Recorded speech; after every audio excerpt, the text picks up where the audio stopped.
This is Stuff You Like, you can call me Ursa, and a lot of people ship Aziraphale and Crowley from Good Omens, which, if you recall, we were talking about in the last episode. Sometimes they ship them in a romantic but sexless kind of way, since angels are asexual unless they try really hard. And this is nice because there's not a lot of asexual representation in media. Well, I mean there's some, but not a lot. But in Good Omens, canonically, you have two characters who both have gender, sure, because they're both referred to as he, but who don't actually have a biological sex, but nonetheless are engaged in a relationship which, even if it's not romantic, is clearly very deep and meaningful to the both of them. But of course there is also the graphic /fic, because angels do not have a biological sex, unless they try very hard. There are so many reasons that they are so beloved as characters and why they are a lot of people's favourites, and frankly this isn't much of an analysis episode, this is just a list of reasons, and a little bit of squee. So some reasons, in no particular order, why we love Az and Crowley. Well, the story of Aziraphale and Crowley is a story of two people on opposite sides who've realised that they're not really so different. Az and Crowley are both representatives of powers that they don't really understand, and in Crowley's case don't really get on with. They're on Earth pretty much alone, and the closest thing that they have to an actual friend, someone who can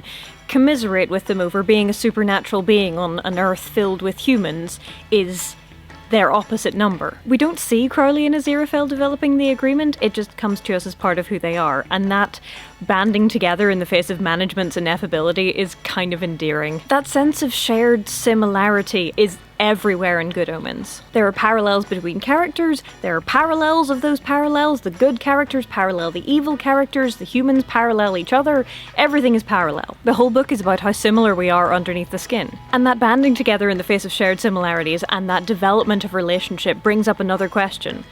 Is it possible for angels to love? Is it possible for fallen angels to love? And I think learning to love in the face of impossibilities is something else that we're pretty keen on. This question, can angels love, gets right to the heart of what I love best about Aziraphale and Crowley, and their relationship. It's this very Pratchettian ideal of embodied cognition and learned free will. Both Az and Crowley have been on Earth in human forms for a very long time, and they have learned from humanity. And one of the biggest things that they've learned is a little bit of free will, and I am really enamoured with the idea that they have decided to use this learning in order to care about each other. Now maybe this isn't so surprising from Crowley, he's a demon after all. You'd expect him to be tricksy. You'd expect him to grab whatever advantage he could from humanity, including learning about all of their selfish look out for number one ways. That is not the surprising thing about Crowley, but we'll come back to what's surprising about Crowley in a minute. But for Aziraphale, for an angel, it does seem a little more unusual. I mean, aren't angels supposed to be innately pure and good and noble? Isn't the divine plan all that should occupy his mind? Why is he running a rare bookstore, and why is he so obsessed with rare books? But then again, he has been alone, the only heavenly rep for good on Earth for a very long time, and he has taken colour from his surroundings just as Crowley has. But still, Aziraphale developing a little bit of free will, a little bit of human self-centeredness and self-interest is kind of surprising. The surprising thing I mentioned about Crowley is not that he's had a crack at developing free will, or even that he's been a little bit successful at it. It's how developing free will has brought out his good side. I mean, yes, he still turns out the expected amount of evil, you know, Manchester, the M25, tying up every mobile network in Greater London for 45 minutes at lunchtime, but he has a genuine love of the world and of humanity, and of Aziraphale. In the book, at Warlock's birthday party, Aziraphale does a very, very terrible magic show and accidentally suffocates the dove which he was going to produce from his sleeve, and Crowley brings it back to life. And this is not even commented on, like, nobody makes a point of this in the story, it's just that Crowley brings this dove back to life. Though I do absolutely love the suggestion that one Patreon commenter made, which was that it used to be a peace dove, but now it mostly hangs around, like, places where people are getting divorced. Similarly, in the paintball game, nobody whose paintball gun turned into a rail gun actually died. Oh, no one's actually going to get killed. They're all going to have miraculous escapes.